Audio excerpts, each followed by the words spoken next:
Welcome to your spine and ribcage mobility flow. We're going to start with some supine ribcage digging and breathing. So we're going to start with moving the fluid under the ribcage because this is where nerves can intersect with the lymphatic system and we can get really stuck, and this can contribute to being stuck in the thoracic spine. So it's really good for releasing the diaphragm and the ribcage release. And there's nothing more to it really than laying on your back and digging underneath, playing with the soft tissue. So really, you're not really looking for pain here. You're just lightly wiggling your fingers up and under the rib cage, more towards the sides. There might be a bit more room. You might be some tighter in places. So like I said, don't dig to find pain, just to feel pressure. And whilst you're doing this, you want to have nice and slow, deep breaths. So inhale to open the rib cage, exhale, slowly and let it drop, and let the ribcage drop with the breath pattern. So really focus on breathing on a 2 to 3 count on the way in and breathing on a 2 to 3 count on the way out, and this can help to release diaphragm pressure. And just really give it a good wiggle. There's no real pattern to this, just dig along the ribcage. You might notice at first you can't get more than a fingertip underneath, and ideally what we want in the end is for us to be able to get up and under with our fingers. Being pregnant doesn't help me with this. And then the next thing is a thoracic cat cow. So what we want here, and I've got to go quite wide with my legs, and you might want to as well, but we're going to sit on our heels and we want to really round out that lower back. As you can see, I'm attempting to demo you there. Hands out in front of you, rounding that lower back, and sit towards the heels.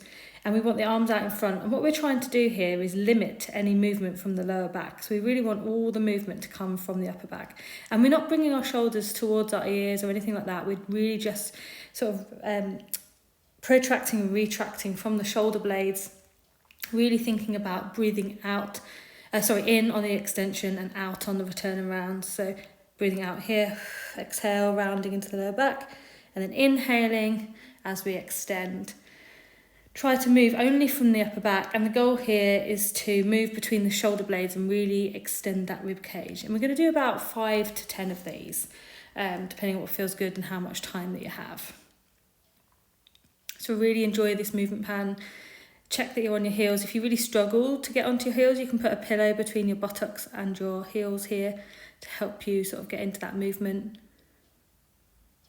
Really lock down the pelvis and really move through the thoracic spine, making sure we're going with the breath.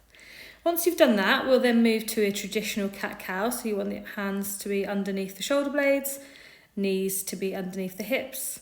And here, we're really thinking about rounding the lower back. So whereas before we were locking the pelvis, not having much movement here, now we want movement through the whole spine. So we're going to keep the same movement pattern, breathing out on extension, breathing in on the return, breathing in on extension, breathing out on return and round. We're really thinking about depressing the shoulders and protracting and retracting the shoulders, feeling a stretch across the upper back, rounding with the lower back, and really having a nice play here, using the breath to help you with the movement. We want to drop the hips forward when we extend and then tuck the tailbone under. We're really getting a nice flow in the spine here. And these can be nice and slow, nothing erratic. You know, about 5 to 10 of these, what feels good depending on how much time that you have. Really enjoy these. So now we're going to move into cat-cow circles.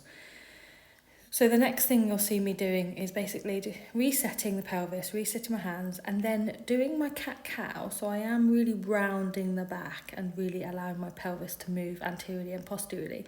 But I'm doing it laterally as well. So I'm allowing that rib cage to move laterally in both ways. And the best way I think about doing it is drawing hips with my circles or with my mid-body all the way round. But essentially you want the same position, but you're going up and down in the circle as well. So drop your body down and lift, go into lateral flexion and draw circles with your body. We're going to do about 5 to 10 on each side. And these feel really good if you can just forget how silly you look and really get into that spine and just lean into areas that feel really good for you. And you can choose to do 5 to 10 each way, or you can just choose to do a couple, see what feels good, and then choose to rotate the other way, whatever feels good for you. There's no real right or wrong in this situation. So really enjoy that, remember the breath. And when you've done about 5 to 10 on each side, we're going to move into a thoracic rotation.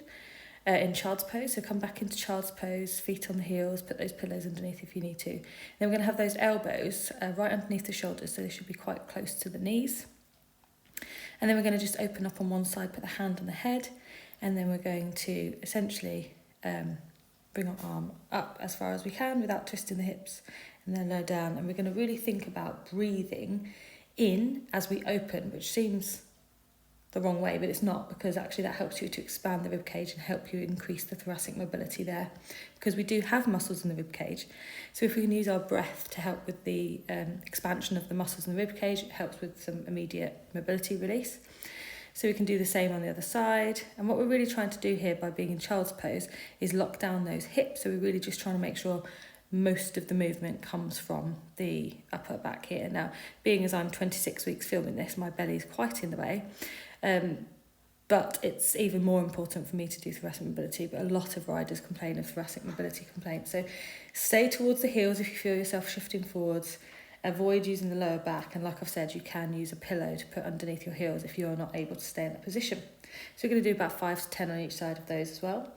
And then we're going to go into the same movement, but we're going to do this on all fours. So this is a quadruped thoracic rotation.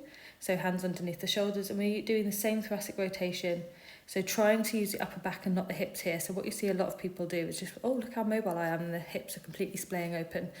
So you want to try and really concentrate on the lower abdominals here, really stabilising that pelvis with the glutes, and just using the upper back for this movement. So it doesn't matter if you don't get a huge range, you know, it doesn't really, and I'm emphasising here, use your core. It doesn't matter if you don't get a huge range at all, that's absolutely fine. Try to press into the toes, into the ground, and do about 5 to 10 on each side here. And again, it makes more sense to do 5 to 10 on one side and then 5 to 10 on the other, but you can do in any order, it doesn't really matter. Now, the next exercise you're going to see me to progress into, so I'll talk about it a little bit more, is a quadruped hover thoracic rotation.